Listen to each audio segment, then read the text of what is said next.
Mbah Jum adalah seorang tunanetra yang berprofesi sebagai pedagang tempe.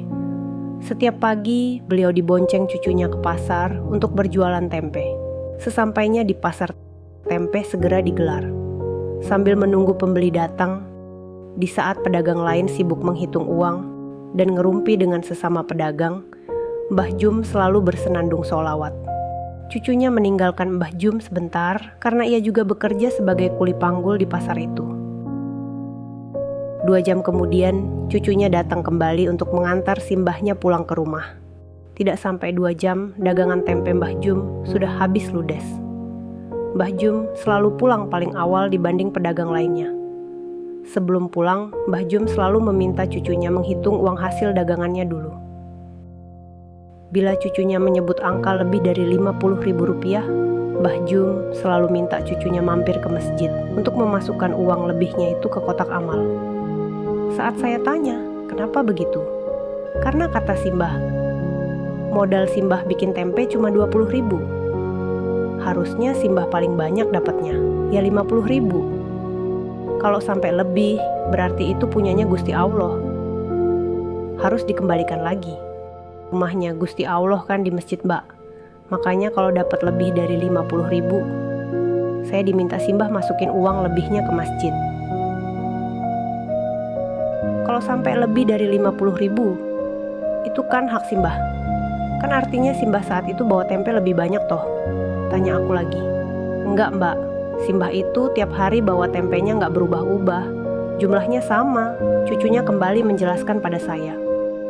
Tapi kenapa hasil penjualan Simbah bisa berbeda-beda? Tanya saya lagi.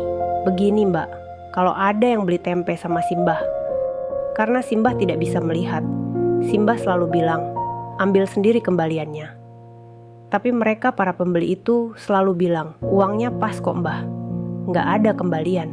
Padahal banyak dari mereka yang beli tempe 5.000, ngasih uang 20.000. Ada yang beli tempe 10.000, ngasih uang 50.000. Dan mereka semua selalu bilang, uangnya pas nggak ada kembalian.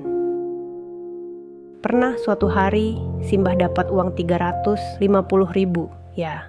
300.000-nya saya taruh di kotak amal masjid. Begitu penjelasan sang cucu.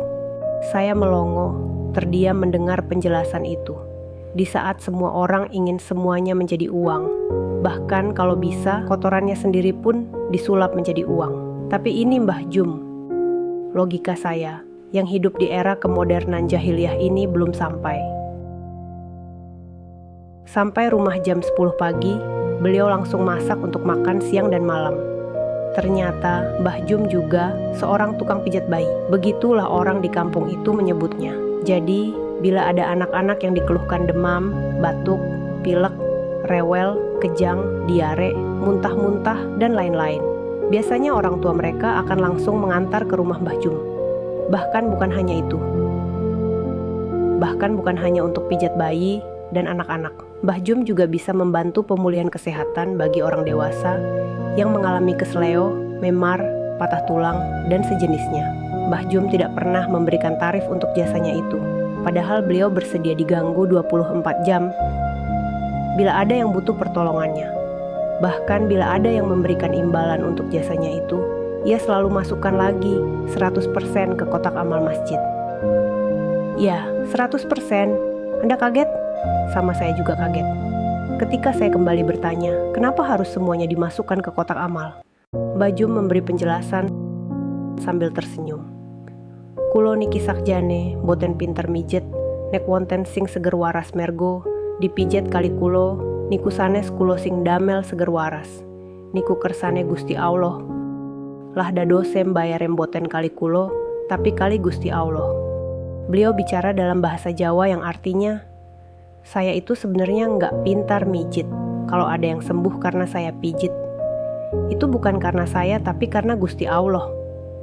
Jadi bayarnya bukan sama saya, tapi sama Gusti Allah. Lagi-lagi saya terdiam lurus menatap wajah keriputnya yang bersih. Ternyata manusia yang datang dari peradaban kapitalis akan terkaget-kaget saat dihadapkan oleh peradaban sedekah tingkat tinggi macam ini. Di mana di era kapitalis, orang sekarat saja masih bisa dijadikan lahan bisnis. Jangankan bicara gratis, dengan menggunakan kartu BPJS saja, sudah membuat beberapa oknum medis sinis.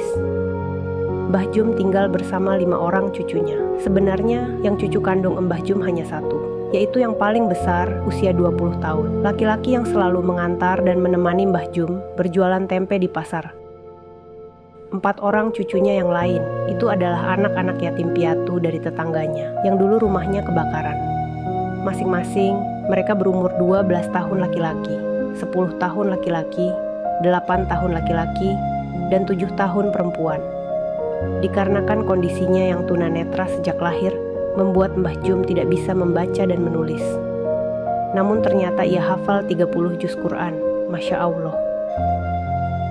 Cucunya yang paling besar, ternyata guru mengaji untuk anak-anak di kampung mereka.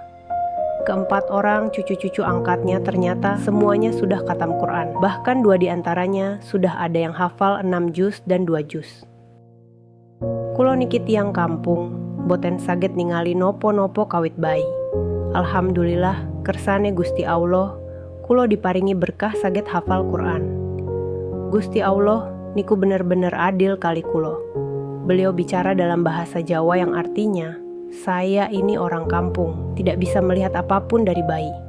Alhamdulillah, kehendak Gusti Allah saya diberi keberkahan, bisa hafal Quran.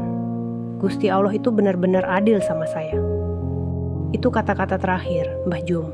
Sebelum saya pamit pulang, saya peluk erat dia, saya amati wajahnya. Saya rasa saat ini bidadari surga iri melihat Mbah Jum karena kelak para bidadari itu akan menjadi pelayan bagi Mbah Jum. Insya Allah, matur nuwun Mbah Jum atas pelajaran sedekah tingkat tinggi pada tahun 2008 yang sudah Simbah ajarkan pada saya. Di pelosok desa Yogyakarta, saya Iren Rajiman. Wassalamualaikum warahmatullahi wabarakatuh.